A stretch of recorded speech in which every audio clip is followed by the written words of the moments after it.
You are now listening to The Perfect Prana with Kyah Ann. What's poppin'? What's good? You're listening to The Perfect Prana show on 88.1 FM WCRX, Saturdays at 10 a.m., Sundays at 9 a.m. Also available on Apple, Spotify, and YouTube, where I post extended versions. If you love yoga, this is the perfect place to be. And if you do not love yoga, this is still the perfect place to be, because I have the usual Up with the Yoga News, where I talk about what's going on in the world, how it relates to yoga, Yoga Hills, where I bring on a very special guest and talk to them about their practice, and the Weekly Wellness Challenge, where I have been following the 8 limbs of yoga. But before we get into all of that, let's center ourselves. Let's take this moment to go inward, to focus on our breath, focus on our prana. Prana, translating to breath, is in the breath of life, our life energy source. Lots of translations, but no matter what you're doing, you're sitting in the car, you're sitting on the couch, you're laying in bed, you're walking in the park, just take this moment to lengthen out your spine. If your feet are on the ground, ground your feet down. If you're sitting down, ground your sit bones. Send energy all the way from your tailbone to your crown and reach the crown of your head toward the sky. Create space between your shoulders and your ears and lengthen your neck. And breathe deeply and fully into your belly, all the way up to your collarbone, and hold at the top. And exhale dramatically with a loud sigh, like inhale to fill up your belly like a balloon, and hold at the top. And then take an even longer exhale, pushing out all the air. Deep, smooth inhale through your nose, into your belly, past your rib cage, all the way up to your chest. And take an even longer exhale, expelling what you do not need, leaving no air behind. Inhale, letting the breath travel up your spine, sitting up nice and tall, remaining the length in your body. And then exhale, let out the sigh, like expelling everything. Let your breath come back to a steady rhythm. Let's get on with the show. Yoga news: why Alec Baldwin called Paul McCartney an a-hole during yoga class. So basically, Alec was recently on a podcast doing an interview, and his yoga days came up. Apparently, he used to practice yoga with Paul McCartney and other people, and he said that Paul was a show-off, that he would do a headstand or handstand before he left class. He had all these yoga skills, and he was very slim. And one time he did this handstand and then left class and was like, oh, I have to go do whatever. And Alec looked at him and called him an a-hole, essentially. So this is an interesting subject to me, because this has been an ongoing debate in the yoga space. Nobody likes to show off for real. Like, people get annoyed with people showing off, or like, you know, that one random person in the yoga class doing this crazy inversion or this crazy pose while everybody else is doing this. It's like, well, should you do that in a yoga class, or should you just keep that to your own practice, or go to a yoga class where that's being taught and that's like the goal of the yoga class? You know, I don't know. On one hand, I'm like, it's not my job, it's not your job or anybody's job to protect anybody else's ego. It's not your job to even protect their concentration. Yoga is meant to help us go inward, and yoga is meant to help us be less distracted by the external world. If we're really living our yogi way, then what somebody else is doing over there, I shouldn't let that distract me, and I should keep being into my practice. But then I also, the perspective of the practitioner, should I be doing things that might be obviously distracting to the class and obviously showing off to the class? You never know, because what you do is completely normal for you. You just never know how others might react to that or view that.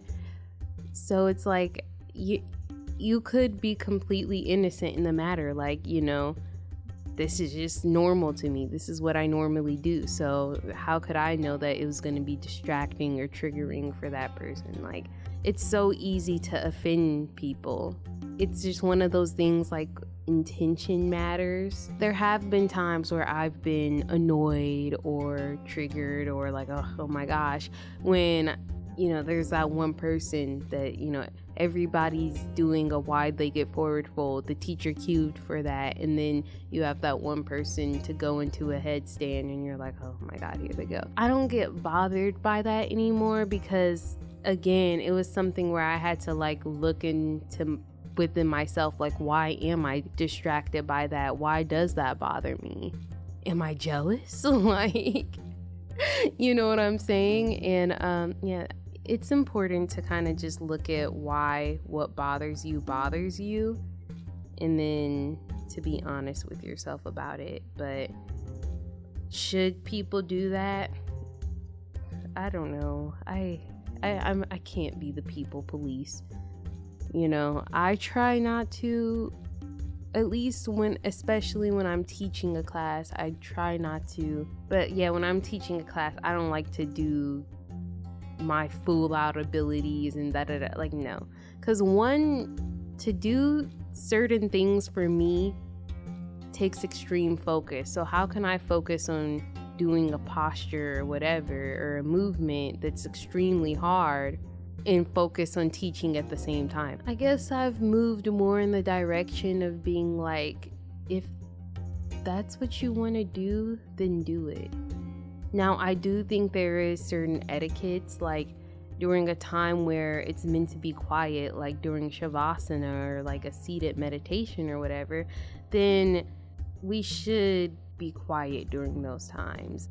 Everybody should have their eyes closed anyways during Shavasana. I'm going to say should, but most people have their eyes closed anyways during Shavasana. But even if there is sound that we're not causing, we shouldn't be causing any noises or doing anything extra that could disturb anybody's peace, even though you're not responsible for their peace. But it's a yoga class. But for the most part, I'm kind of on the side of the practitioner that is doing the absolute most on the yoga class, because it's if that's what you want to do and that's in your practice, then we need to allow space for that. There's space for people that don't do the absolute most and can't do the absolute most. And then there also needs to be space for the people that can and that are trying to progress beyond where they're at right now in their practice. So yeah, they're doing handstands and all types of crazy yoga postures, but good for them. That's inspiring. We have to make space and be tolerant of everybody. The fact that Alec Baldwin called Paul McCartney an a-hole for doing that is funny, but they're probably friends and had a rapport, but it honestly just speaks more to where he was at in his practice. And he expressed that he was always showing up, and he said in the interview, he was always showing us up with his physical skills. So it was obvious he was comparing himself, which is also not very yogi. So it's like, don't compare yourself. Just focus on your own practice. Go inward. That's the whole goal, at least. Next, Italy bans puppy yoga on animal welfare grounds. Puppy yoga typically involves puppies roaming freely around a yoga class and sometimes being incorporated in yoga poses, or a yoga class followed by playtime with the puppies. Italy's Ministry of Health didn't really like this just because the dogs weren't being properly taken care of. Organizers of the events borrow these dogs from breeders and then they just don't take care of the dogs in the way that they need to. They said they're not transported in a safe manner and they don't have enough water to drink. But the argument for this is that it's like animal assisted therapy. You know, they say that petting a puppy releases good brain chemicals or whatever. I just feel like, why? To be honest, I don't understand why everything has to be mixed with the yoga class. Like, it's different when it's in your own personal practice, but to like have this in a yoga class, to me, is a crazy concept. People love it. If it's your prerogative, then hey, I can't knock it. I cannot knock it. But personally, I wouldn't want a dog walking on my mat, like if they're just freely roaming around. And then like my practice can get a little crazy sometimes, so I would be nervous that if the dog or the animal is in the wrong spot at the wrong time, that I could like fall over on them or something crazy happen. Like, I don't know, that just seems like a little risky. And then to incorporate a dog in a yoga pose is crazy, like because I just feel like yoga, okay, the more I'm learning about it, we're meant to go inward and like not be too distracted by the outside world. So I feel like that could be really distracting. There are plenty of pet owners that practice yoga and they love their dogs, and their dogs constantly get into their practice, and that's their business, that's their thing, and they love it, and that's cool. So I can't really speak too much. I'm not gonna hate on it too much, but to me, I just personally, I wouldn't go to a yoga class with animals, like at least in that fashion. To have dogs after a yoga class, like, okay, like we practice yoga and now we're all feeling good, so let's pet these puppies. Like, that makes more sense to me than like to actually incorporate animals into yoga poses, besides imitating the animal. But to actually hold the animal in the yoga pose is crazy. I know that I'm doing cobra pose right now, Bhujangasana, but like I don't actually need to hold a cobra or whatever. Like, but I'm not mad at Italy for doing this, for banning puppy yoga. Some people might be mad though. If that's how you want to practice, babe, that's how you want to practice, and that is good for you. Yoga heals. This week's yoga heals. Camille Levi, a yoga teacher that's been practicing since the mid-90s. She offers classes to the community and welcomes everybody, regardless of their body type or level of experience. She teaches students awareness of their body, mind, and spirit through meditation, artful alignment, creative sequencing, and dynamic choreography. She teaches a mix of yoga between Hatha, Ashtanga, Vinyasa, Bikram, and sprinkles in a little ballet and karate. I'm so happy to have Camille with us this week. Let's get on with the conversation. Hey, Camille, thank you. How are you doing? I'm wonderful. How are you? I'm well. But thank you so much, Camille, for coming on to the Perfect Prana Show. I'm so blessed to be talking with you, and I'm happy to have you here. I always start off with a question for all of my guests. When did you start practicing yoga, and why do you still practice yoga today? Okay. Well, it's interesting. I kind of fell into yoga. Wasn't like I was consciously seeking it. I was at a athletic center that my kids were invited to a birthday party. And while they were at the birthday party, the center allowed all the parents to participate in something at the athletic center. You can work out or you can go play tennis and, et cetera. So there was a yoga class going on. And I said, okay, I'll take that. And I went in there and it was Ashtanga yoga. And, I had a pretty good, background. I had done martial arts. I had done dance, but I was getting into these poses and this pretzel-like, positions. And I'm like, what is this? What is going on? What have I gotten into? All the other ladies in the class seemed to be able to do these poses effortlessly, and I was struggling. And then we laid down for Shavasana. And I was like, oh, this is different. And I felt this euphoric relaxation that I had never felt before, and I was hooked. And so I started going more regularly. I stuck with the Ashtanga class. Was able to as time went on to get into the poses easier and easier, and just really enjoyed it. And just really enjoyed that mixture of exercise, of stretching, of relaxing, of breathing. It just seemed to be something that really resonated with me. And so I had, over the years, I've done Hatha, I've done the Ashtanga, I've done Bikram, I've done restorative, different modalities just to experiment.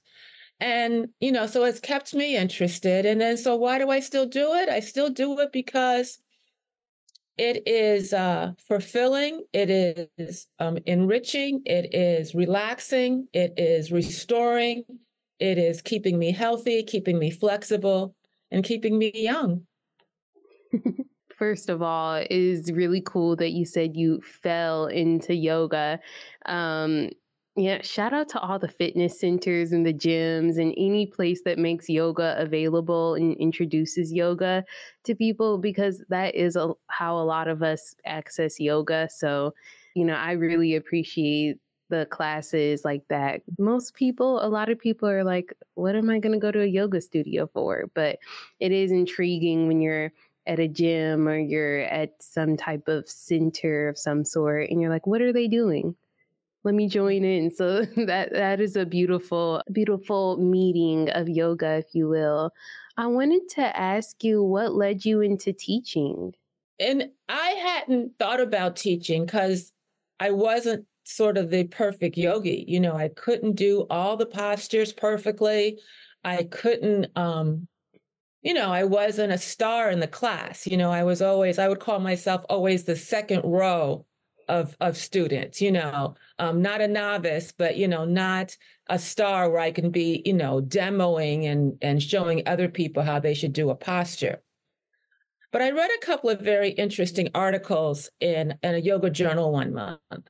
One article talked about the fact that you can't do all the postures doesn't mean that you can't teach the postures. And that a lot of times the individuals who can do a posture very easily may not be the best teacher because that person may not understand the difficulty of other people trying to get into that posture.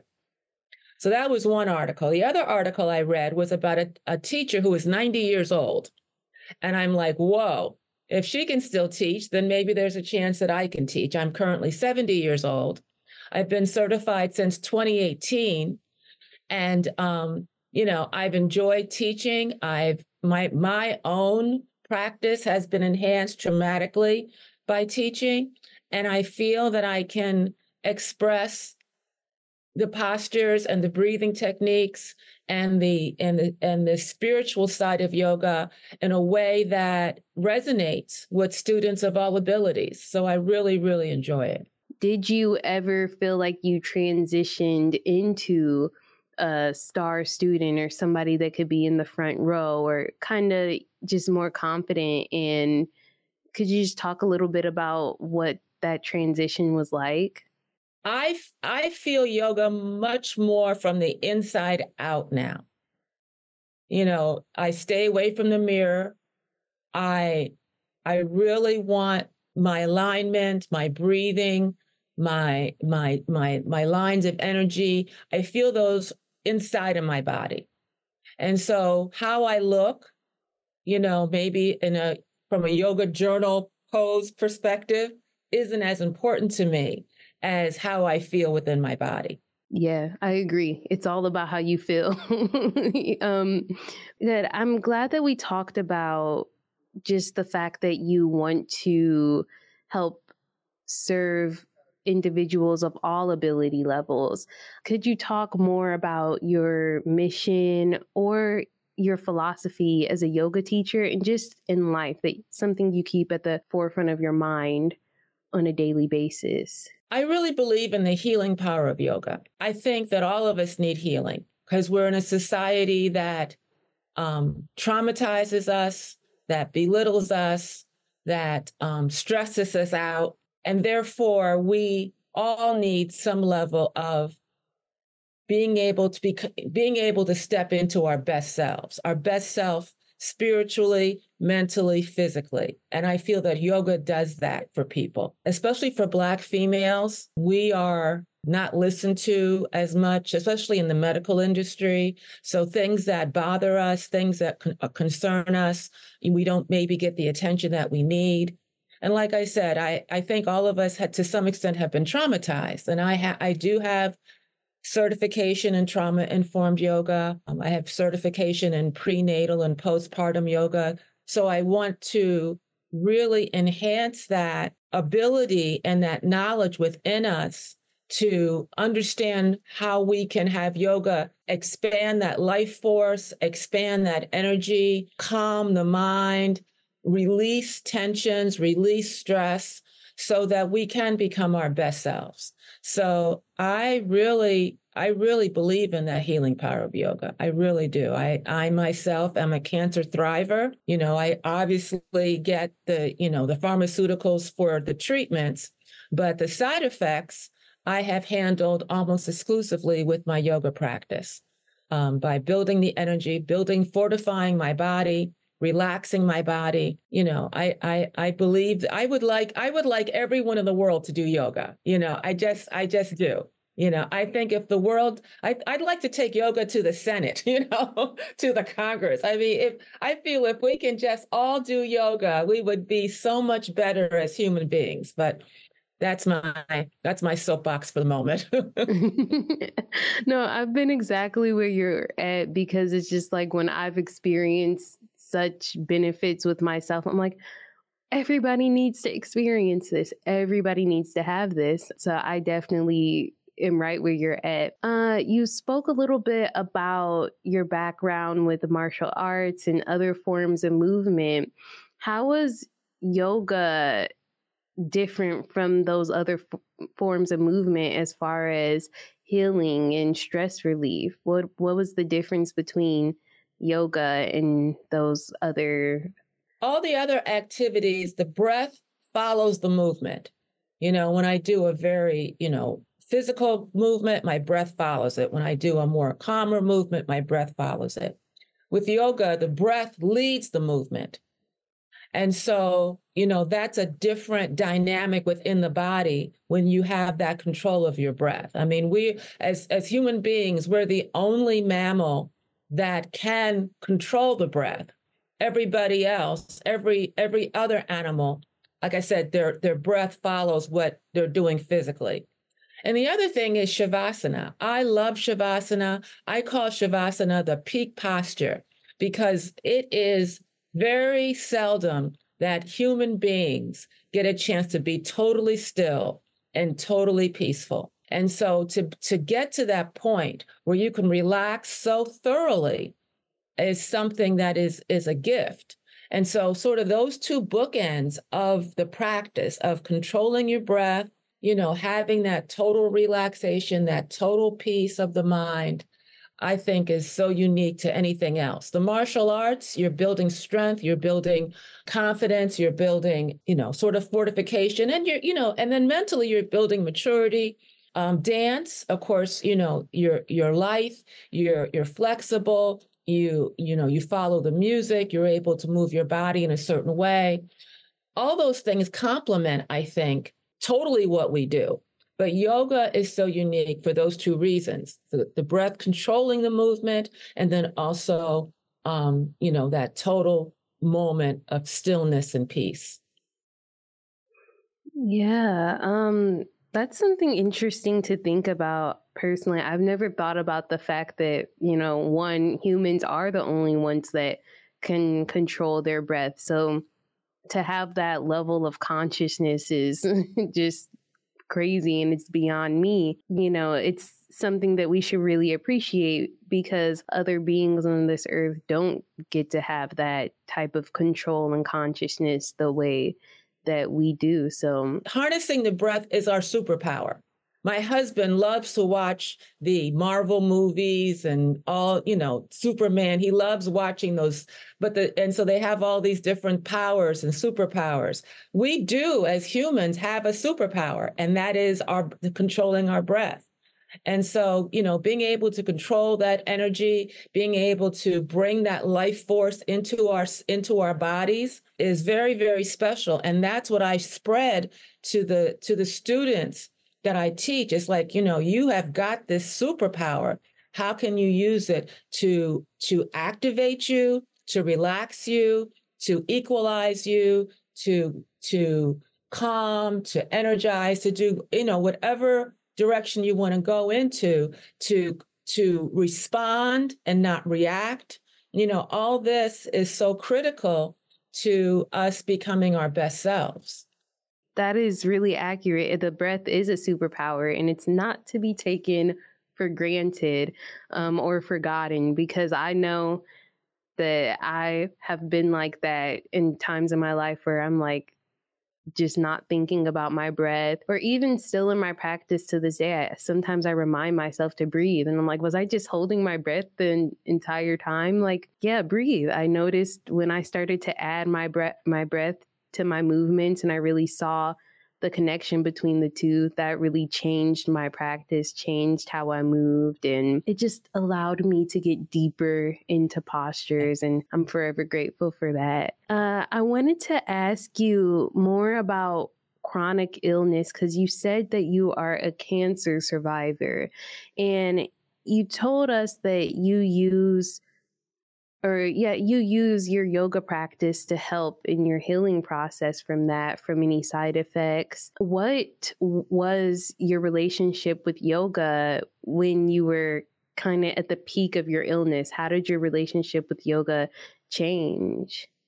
It's interesting. When I was really at the peak of my illness, I hardly could do anything physical. I would be so weak. I would not be able to, lift anything. I mean, I would just be very, very weak.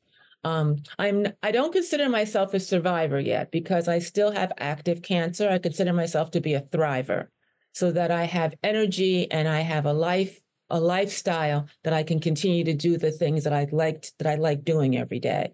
So I am on a particular regimen now that is not as debilitating as others. And so it allows me to have some really good days where I can practice. There are times when I wake up and I don't feel well, and I say, oh, I really don't feel like teaching today, but this is what I need to do. I get up and do it. And I always feel better after I practice. Always I feel better. And so if I can just get over that hump, then I know that I'm on the other side. Now, what makes that happen?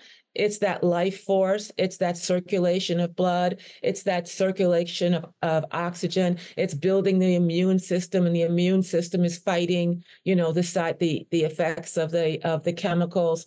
And it's, activating sort of the good hormones in our bodies, the serotonin, the oxytocin, all those things that make us happy is what comes from practicing. So it has, I really feel, and I think let me step back. I look at other people who are going through the same journey, and I look at the elements of their life that work and don't work for them.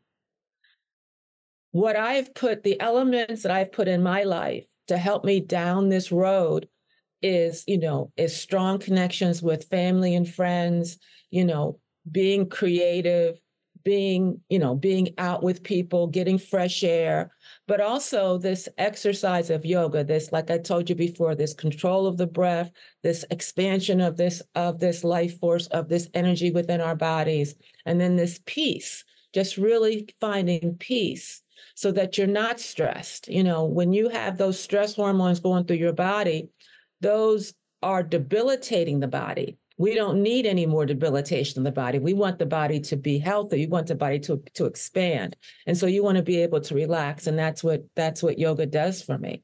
Obviously you had a life pre-yoga because it's something that you fell into.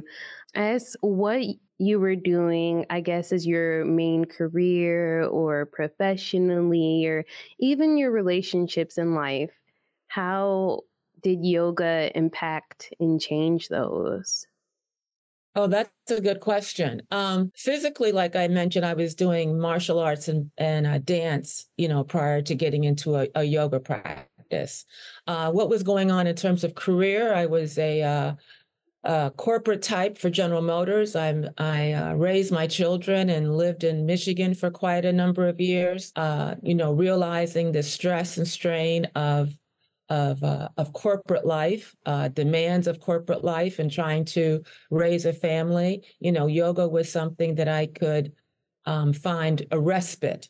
Not as often. I didn't go to classes as often as I do now because of the scheduling, but it still was something that I was able to do a few times a week. It really helps. And that's why I stuck with it. And that's why, and you asked why I became a teacher. I hadn't planned on being a teacher. I had planned on just continuing to do yoga for myself.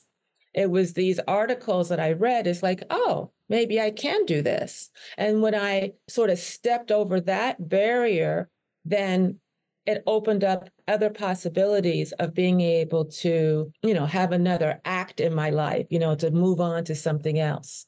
And so I've really enjoyed that, being able to make that transition and see other options in my life than the path that I was on. So are there things that you teach that personally you're not able to do? And how do you teach those things? I mean, one of the challenges I have in my practice is balancing. Unfortunately, one of the permanent side effects of my treatment is that I have neuropathy in my feet.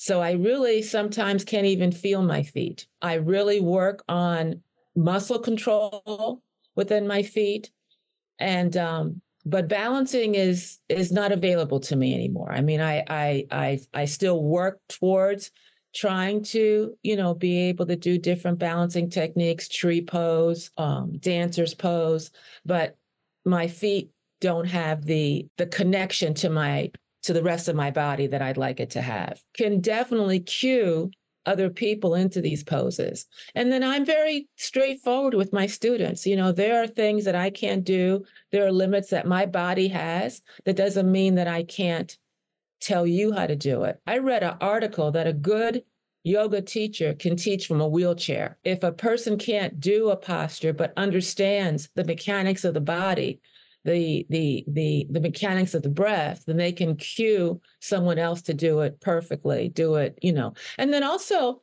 I like to teach my students building up to a posture. Some teachers will do a posture at full expression, and then the students have to figure out themselves how to get to that point.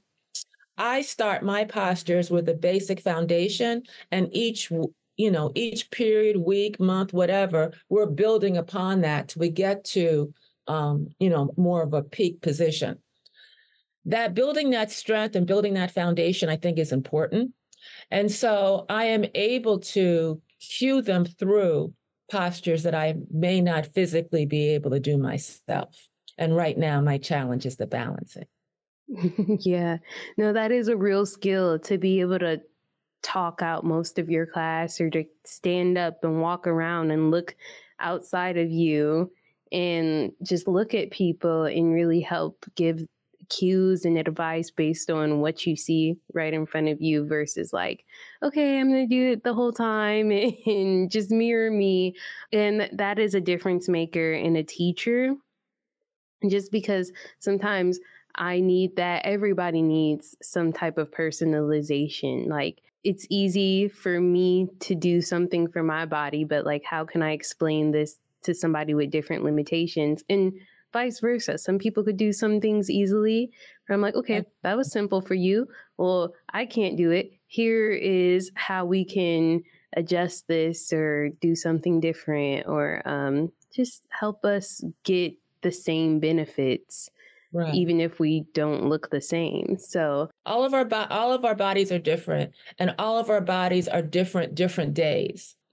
I notice if, after a long weekend or traveling, maybe one of my students can't do a posture that day that they could do a few weeks before. Maybe they're not as open, maybe they're not as strong. So you just have to be very conscious of that. And people have to give themselves permission to say, okay, this is how my body feels today. And I ask people a lot, how do you feel? How does this feel within your body? And so, you have to accept that. Some times of the month are better than others. Sometimes some days are better than others. Some times of the day, I like to practice early in the morning. Some people like to practice in the evening. It just depends upon what feels best for you. Yes, definitely. It's different every single day. There's no day that is the same. What are you working on within your practice? And I also wanted to ask you, what's your relationship with yoga philosophy? What I'm working on within my practice, I'm trying to develop more self-awareness, have sort of teach more self-awareness as to really what's happening within us. Everybody can see, what's happening when I move my arms, my legs, my body. People can see that. But there are things that are happening within us that I'm trying to get people to understand better. What's happening with the hormones, what's happening with the immune system, what's happening with, the parasympathetic nervous system, what's happening with the vagus nerve. I mean, like really what's going on inside of our bodies. And I think that that's resonating with people because this is something that's really not discussed that much, especially in athletics. It's all the physicality of how you look externally. I want people to understand kind of what's going on within.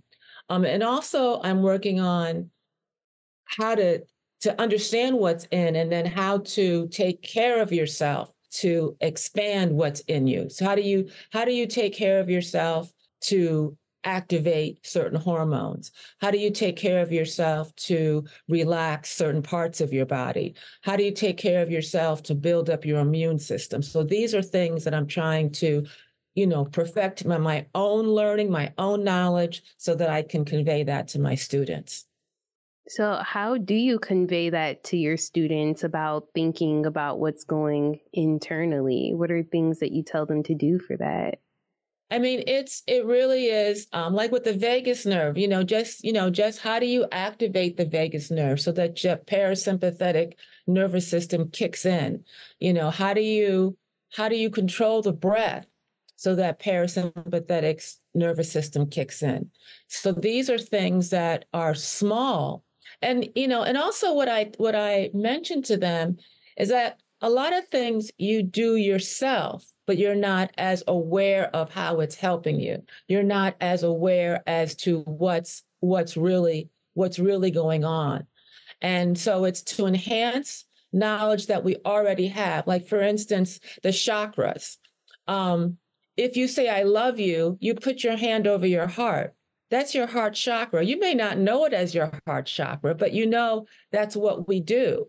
So now that I can connect that heart chakra with other emotions, with exercises, with postures that open up that chakra and make you more aware of it, how does that enhance your feeling towards yourself and towards those around you? So those are the steps that I want to continue to take with my students.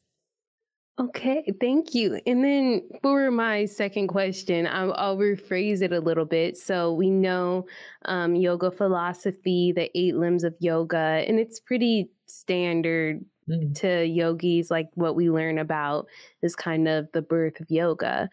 My question for you was more so, is there anything, a particular piece of yoga philosophy that has been reoccurring in your life or that you really just hold close to your heart or really resonated with you? I think it would just have to be that healing power, the ability to pause, to respond versus react, the power of the breath, the power of prana, the understanding of the energy centers, the chakras within our bodies. I think that's where I would really focus on. That's what I really see as my center. You know, what's funny is naming this show. I was just trying to come up with a radio name, like, it's going to be about yoga. What is this? What's going to be the name of the show? And I was just looking up yoga names or things in yoga. And I was like, Prana, alliteration. So perfect prana.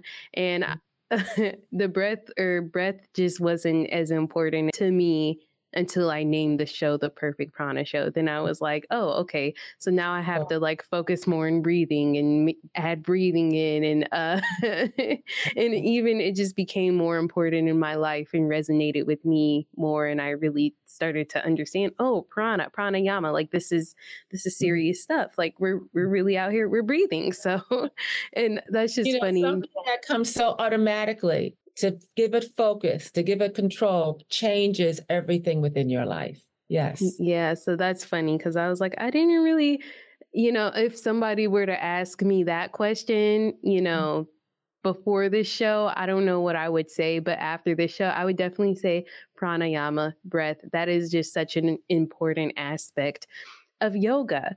So thank you so much for answering all my questions and having this discussion with me.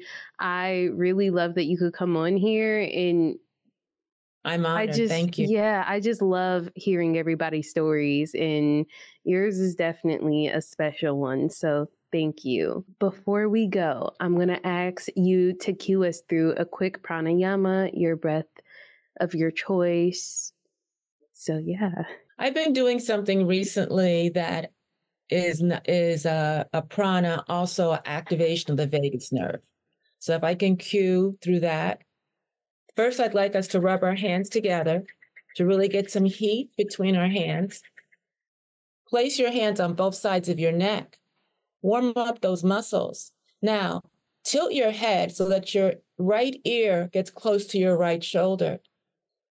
And take a nice big inhale. And exhale. Now remove your hands. Let the weight of your head stretch the left side of your neck. And with the same tilt of your head, I want you to inhale and rotate your head towards the ceiling. And exhale, rotate your head towards the floor. This is activating not just our prana, but it's also activating that vagus nerve. Inhale, rotate your head to the ceiling. And exhale, rotate your head to the floor. One more time. Inhale, rotate your head to the ceiling. And exhale, rotate your head to the floor. And take your first 2 fingers, place it on your temple, and push your head back up to neutral. Let's rub our hands together again. Let's place both our hands around our neck, get that warmth. Now have your left ear go to your left shoulder. Remove your hands and have the weight of your head stretch the right side of your neck. And inhale, rotate your head up towards the ceiling. And exhale, rotate your head down to the floor. One more time. Inhale, rotate your head up to the ceiling. And exhale, rotate your head down to the floor. And then take your 2 fingers on your temple and push your head back up to neutral. And take a nice cleansing breath. And I want to thank you so much for having me on your show. Thank you, Camille. With that being said, namaste. Namaste. You're listening to the Perfect Prana Show on 88.1 FM WCRX, also available on Apple, Spotify, and YouTube, where I post extended versions. Follow me on Instagram at consistently Kyah, consistently spelled with a K, Kyah spelled Kyah. If you like yoga, you like me, you like my show, you want more of me, come to my yoga class at LA Fitness. You could drop in, or if you're a member, come practice with me. Wednesdays at 9:45, Saturdays at 11 a.m. The King Drive, LA Fitness, 3435 South King Drive. Weekly Wellness Challenge. Y'all, I didn't even put out an episode last week. So the last weekly wellness challenge that I did was Pratyahara, sense of withdrawal. And that means that we're getting into the next 3 limbs of yoga. So as I've been studying the 8 limbs of yoga, I've learned a lot and I've gained some new perspective that I'm like, some of this is hard to put into a challenge, because the first 5 limbs of yoga, yama, niyama, asana, pranayama, and pratyahara, and they are the disciplines of yoga. Sadhana, they're the disciplines of yoga. The first 5 limbs are things that we do. The next 3 limbs are the attainments of yoga. Doing the first 5 and mastering those basically helps us to get to this state of mind for the next 3 limbs of yoga, which is concentration, meditation, and then this enlightenment. I don't know, because I can't really assign a challenge for things that happen to us, not things that we just do. It's like the state of mind comes from doing certain things, comes from getting the morals correct, getting the mind correct, and practicing these postures and getting stronger, getting cleaner, getting better relationships with people, and learning to be not distracted by the external world and being like, nope, not gonna let that affect what's going on inside. Yeah, doing those things is what gets our mind to this place of where it can be concentrated and focused and enlightened. You get what I'm saying? I don't have a weekly challenge this week, okay? I don't. I want to go back to the beginning of the 8 limbs of yoga and do this again and start all over. But I don't have the energy or the space to do that right now, to be honest. I don't. Life is already challenging enough for me to be adding like self-improvement challenges on top of that, or like challenges to where I have to like think about myself too much. Like, no, I can't. I need to think about things that are due, not about building new habits or breaking new habits or this or that. Right now I'm under fire. I need to get things done, so I don't have time for a weekly wellness challenge this week. So you be great, you do whatever feels good for you. Challenge yourself this week in the way that you need to be challenged, or don't, and take a rest. It's your vibe. Live my days with my goal in mind, essentially. And I guess that's the challenge. Like, you know, I don't know. Like, what concrete thing can I do to be like, okay, guys, we're gonna incite concentration and this and that? Like, I don't know. All the challenges leading up to this, to this limb of yoga is, that's what's supposed to help me concentrate and focus, is me making sure that things are in order, things are clean, making sure that my relationships are good and I'm honest with people, and I'm not stealing from people, and I'm not hurting people, and making sure that I'm doing my physical practice and that I'm getting stronger and more open and addressing imbalances. And yeah, so I feel like I want to go back to the beginning now that I know what I know now. Maybe I will recycle the 8 limbs of yoga and be like, okay, starting over from the top, since we got through the first 5 limbs, which is the disciplines.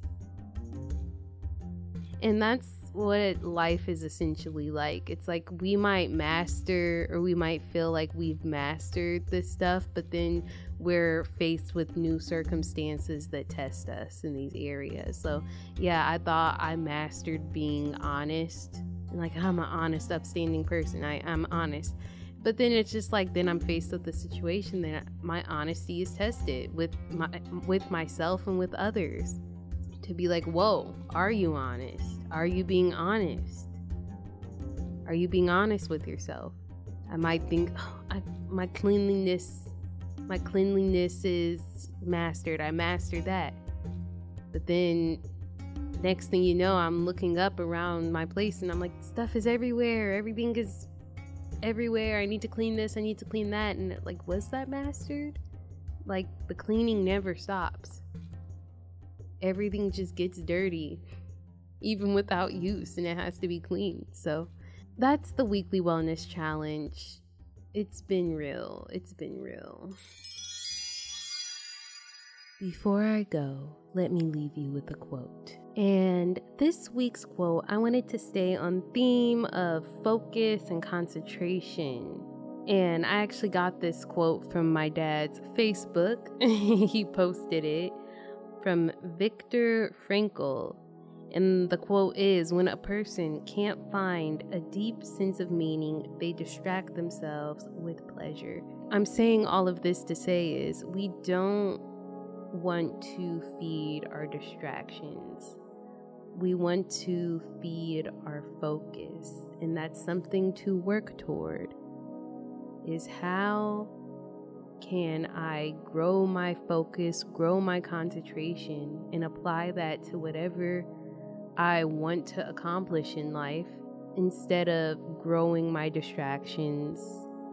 So yeah, and part of that is finding a deep meaning, finding something to be passionate about, so that way we can grow our focus and grow it naturally. Because when you're passionate about something, you might be able to focus and you might be able to concentrate on it easier. But sometimes we have to be focused and concentrated in order to find what we're passionate about. Like, it's like, which came first, the chicken or the egg? I don't know. But but a life where we're able to concentrate, that is the life. It makes life so much easier when I'm like, I got a mission, I got a task, I got an objective, I can get it done. So thank you for tuning into the Perfect Prana show on 88.1 FM WCRX.